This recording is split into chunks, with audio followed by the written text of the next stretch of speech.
générosité, des talents et du cœur. C'est la sauce du jour sur studioqualita.com. Salut à tous, bienvenue à vous. Alors vous, c'est qui ? C'est tout simple, je vais vous les présenter. C'est Roger Rosenthal et sa femme Bertha Rosenthal. Comment ça va ? Ça va très bien. Oui, ça va très bien. Alors vous êtes venus de Tel Aviv pour nous parler de l'association toute jeune que vous avez créée ensemble. Ça s'appelle MAFTA.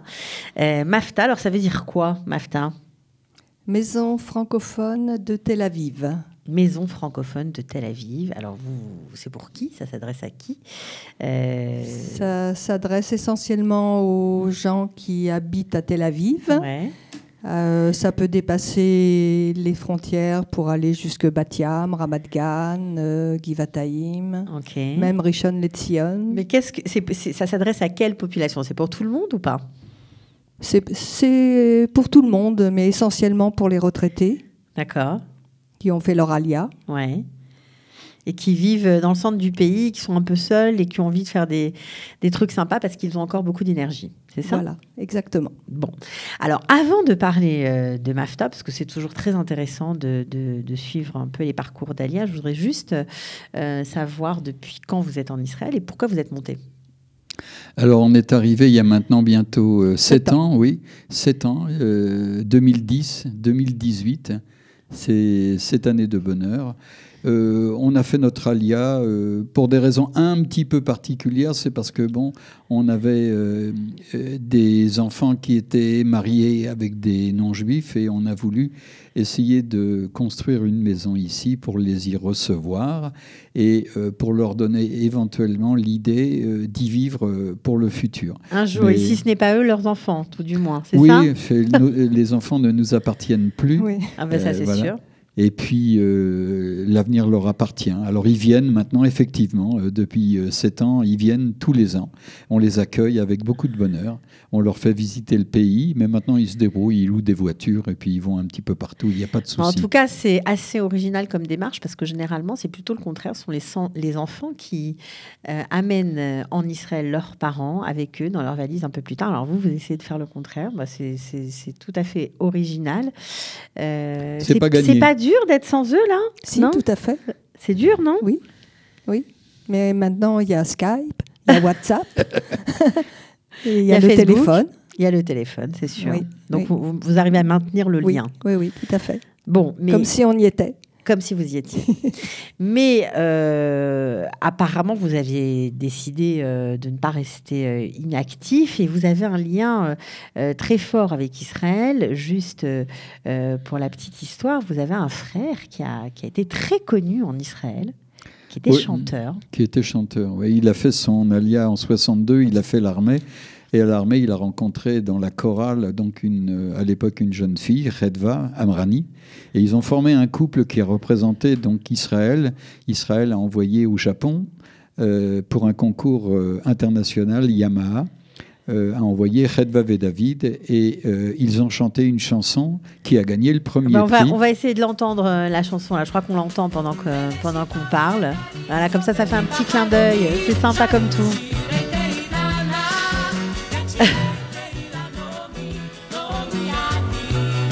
Alors ça rappellera sûrement des souvenirs aux anciens, à ceux qui sont là depuis très longtemps. Donc on n'arrive pas en Israël par hasard. Vous aviez quand même un lien fort puisque vous aviez un frère ici. Oui, c'est lui qui m'a fait venir la première fois en 62. J'avais 17 ans. Et j'ai connu Israël avec lui, il m'a accueilli, il m'a fait visiter un petit peu. Il était au kibbutz, j'ai travaillé au kibbutz à Mishmach HaNegev, à Machabé Sadeh, et j'ai connu Israël. Et puis après, je suis retourné. Je me suis marié parce qu'il fallait bien que quelqu'un garde les parents. Ouais. Ben oui, c'est souvent comme ça beaucoup. Dans les familles. C'est souvent comme ça. Donc. Mais vous n'avez pas renoncé à votre rêve puisque vous avez embarqué votre femme sans vos enfants, mais peut-être un jour, qui sait. Et vous êtes venu en Israël. Donc c'est sympa de faire le lien avec votre frère. Je trouve ça chouette. Et en même temps, il a vendu quand même 1 million de disques. Je crois qu'ils sont fous de lui au Japon. Encore aujourd'hui. Encore aujourd'hui, oui. C'est fou. Voilà, tout ça grâce à un concours Yamaha. Je crois que c'est l'équivalent du concours de l'Eurovision. Alors la MAFTA, c'est ce qui vous occupe aujourd'hui, ce qui occupe vos journées. C'est beaucoup d'organisation de monter un projet comme ça. C'est beaucoup. C'était pas un rêve, mais en fait une idée avec des amis pour, on va dire, faciliter la tâche dans plein de domaines. Et puis ça a bougé, ça a changé. D'une petite réunion qui devait accueillir une dizaine, une vingtaine, une trentaine de copains, c'est devenu une réunion où 250 personnes sont venues un mois de mai, il y a 2 ans. On a fait la fête et on a décidé de continuer l'association. Et effectivement, aujourd'hui, on est environ 250 adhérents. Ce qui nous manquait à l'époque, c'était un lieu de manière à fidéliser les gens et entreprendre des activités ludiques et d'autres. Donc, il y a quelques semaines, il y a quelques mois, on a trouvé un matenas, une fondation, exactement, la fondation Zucker, qui est rue Rachy. Comme vous le disiez, il n'y a pas de hasard. Voilà, donc on voit un peu, je crois, le bâtiment à l'image pendant qu'on parle. C'est chouette comme endroit. C'est très beau. Ça a l'air très beau. Donc ça, c'est la fondation Zucker qui a mis ça à votre disposition ? Non, pas complètement. En fait, ils ont leurs activités. Donc, avec les Vatikim, des gens qui ont quand même 10 ans de plus que nous. Mais comme les locaux ne sont pas remplis tout le temps... Vous pouvez en disposer. Voilà, donc Thalia, en les louant, hein, c'est un accord où nous assurons les gens au point de vue assurance et où nous pouvons bénéficier de salles pour faire des conférences. On fait du cinéma. On a même créé un ulpan pour les nuls, pour les gens qui sont vraiment à la ramasse. Et ça a vous n'êtes pas à la ramasse, les retraités de Tel Aviv, pas du tout. Non, mais il paraît que vous êtes super branchés, vous faites plein de trucs et tout. Vous n'êtes pas à la ramasse. Non, on n'est pas à la ramasse. Si non, pour l'hébreu, peut-être. Pour l'hébreu, peut-être. Alors, c'est quoi la moyenne d'âge du MAFTA ? On va dire entre 60 et 70. Entre 60 et 70. Et qui vient au MAFTA ? Ce sont des femmes, des hommes, des couples ? Tout le monde ? Tout le monde. Oui, en fait, c'est suivant les activités. Voilà, suivant la sensibilité des gens. Quand on crée une après-midi littéraire, vous avez les gens qui écrivent, qui lisent et qui ont envie de parler de littérature, de bouquins. Donc, c'est la même chose que quand on projette un film. On a projeté la semaine dernière Tu marcheras sur l'eau. Bon, il y avait une quinzaine de personnes. On a une petite salle, un petit projecteur et l'ordinateur avec un lecteur DVD. Vous vous débrouillez, quoi. On se débrouille avec des ficelles. Vous n'avez pas beaucoup de moyens. Vous êtes vous autofinancez, quoi, avec les adhésions, j'imagine. Voilà. Mais vous n'avez pas d'aide financière de qui que ce soit. Absolument pas. Non, on fait payer 100 shekels par an. Donc ça fait un peu plus environ 25 €. Bon, les gens ne rechignent pas à les payer et en fait ça leur donne droit à être surtout assurés, parce que c'est ça qui est le plus important, et puis de recevoir les news qu'on envoie, comme je vous ai amené, avec chaque semaine 2-3 activités, des fois 4. Le Shabbat, donc il y a une grande salle qui accueille le Shabbat avec quelquefois, une fois par mois, un repas shabbatique pour les gens seuls, sans enfants. Donc on se retrouve à 20, 30, 40 autour d'une table après l'office, et c'est très agréable de ne pas rester seul. Alors justement, vous avez aussi créé cette association pour lutter contre l'isolement des seniors dans cette grande ville. Généralement, on parle souvent de Tel Aviv pour la jeunesse, mais il y a aussi beaucoup de seniors, on l'ignore. Ils sont seuls, ces seniors ? Il y en a beaucoup. Oui, il y en a beaucoup, en fait. On va dire que ça peut être 20, 25, 30% des gens, qu'on a beaucoup de femmes seules. Quelques hommes, beaucoup moins en fait. Mais, il y a aussi des familles, des couples, j'imagine. Ça dépend. Il y a vraiment de tous horizons. Ça leur fait quoi ? Vous avez des témoignages ? Qu'est-ce qu'ils vous disent quand ils participent à vos activités ? Ils sont contents. Ils nous remercient. Ils nous remercient de pouvoir justement les réunir et ça leur fait des liens après entre eux. Ils Tout à fait. s'appellent, ils se rencontrent en dehors. Oui. Il y a des couples qui se sont formés. De femmes seules et d'hommes seuls, j'en connais, on en connaît. Sympa. C'est pas une agence matrimoniale, non, mais au minimum, bon, on est là pour rassembler les gens. Donc ça se fait par soi-même, en fait. tout seul, naturellement. Voilà. Qu'est-ce que vous aimeriez faire avec MAFTA? Où vous aimeriez emmener votre association?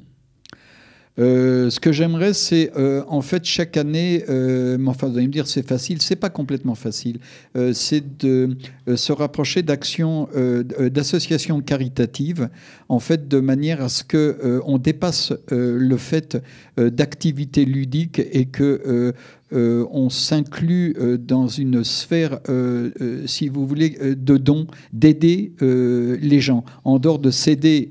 Les petits francophones retraités qui sont pas malheureux. Et bon, il y a des gens en Israël qui souffrent. Et je crois que ça doit être un des buts, un des objectifs de la MAFTA, comme le font beaucoup d'associations. Alors, ça veut dire quoi? Intégrer, par exemple, des associations israéliennes et mettre vos compétences, votre temps à leur disposition? Non, simplement aller porter des colis pour Pessah, si vous voulez, pour des Nitzolei Shoah, de la Shoah. Bon, c'est une petite chose. On va on a été et comment ça s'appelle, Vivi, là-haut là, on a été visiter là des enfants qui étaient en famille d'accueil. En famille d'accueil là-haut là, je m'en rappelle pas. À côté d'Afula. À côté d'Afula. Il y a beaucoup de choses à faire. Voilà. Il y a aussi une très belle association qu'on a eu le plaisir de recevoir, où ils retapent des maisons pour des gens qui sont dans des conditions financières dramatiques, et en quelques jours, ils remettent tous les logements à neuf, et aussi pour les rescapés de la Shoah. Ça marche aussi. Eh bien, c'est une bonne idée, je trouve. Et vous auriez des candidats preneurs chez vous pour vous aider à faire ce genre de choses? Oh bah, tout le monde est partant. Tout le monde est partant, mais il n'y a pas de souci. On a également visité un haras de cheval où les enfants autistes en Israël sont traités par l'équitation. Et on a été reçus d'une manière merveilleuse. On nous a expliqué. Bon, et puis à la fin de la visite, on a fait un don. Mais si vous voulez, c'est à travers la mobilisation de la MAFTA et d'autres associations qu'on peut faire avancer certaines choses en Israël. Alors, quelle est l'activité qui a le mieux marché chez les seniors? Il n'y a pas une activité. Parce que vous faites plein de trucs. Vous allez au spectacle, vous faites des cours de danse, passe au double, cha-cha, vous faites... Il y a une pluralité d'activités ludiques, mais en fait, ce qu'on voit toujours, c'est que quand on fait des conférences géopolitiques, alors souvent Olivier Rafovitch, bien sûr, qui est un ami, qui est un adhérent, il vient expliquer une situation. Lorsque Obama était là, c'était sur Obama. Maintenant, c'est Trump. Il nous a fait une conférence pour nous donner les changements qu'il va y avoir ou qu'il y a avec Trump. Et là, on a la foule. Ça veut dire qu'on se retrouve dans des salles et on est 100, 120, 140 personnes en même temps. Donc, les sujets brûlants d'actualité politique intéressent. On va créer là, sous peu, des réunions uniquement d'information politique et non pas à travers des partis, mais pour présenter la politique israélienne. Et chaque parti va envoyer un membre francophone de manière à expliquer ses positions, parce qu'on a besoin de comprendre avant de voter. Ok, et ben ça c'est une très bonne initiative. Alors évidemment, puisque vous êtes branché, vous avez une page Facebook, j'imagine. Oui, on a une page. Alors c'est la MAFTA, M-A-F-T-A. Maison francophone de Tel Aviv, qui est animée par Pierre Hecht depuis 2 ans, et on est présent tout le temps. Donc on se connecte sur cette page pour avoir la liste de vos activités, pour entrer en contact avec vous. Tout à fait. Bon, ben écoutez, moi je vous trouve formidable, dynamique. Bravo pour votre alia et pour l'enthousiasme que vous mettez à organiser des activités pour les autres. Je vous souhaite plein de réussites, de nombreuses autres activités. C'était Roger Rosenthal et Bertha Rosenthal. Merci beaucoup d'être venus. Et bien, bon retour à Tel Aviv. Alors. Shabbat shalom à tout le monde. Ciao. Shabbat shalom.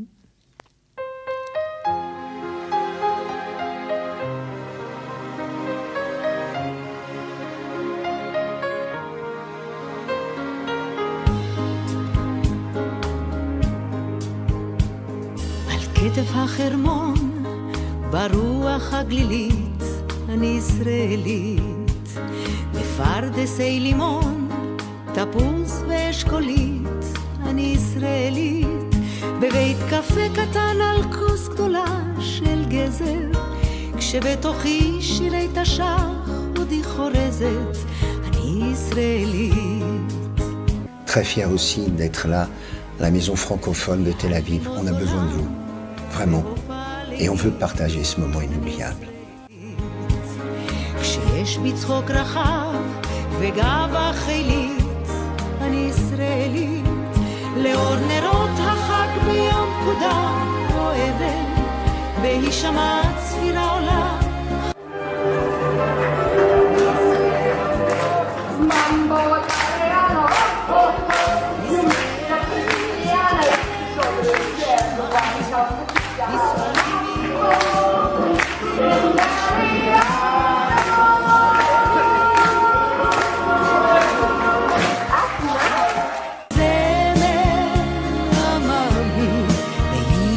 Shasha bisele, binemt mena bisele. בהמולה כללית, אלוהים ביום שבהי וקדיש אותו עם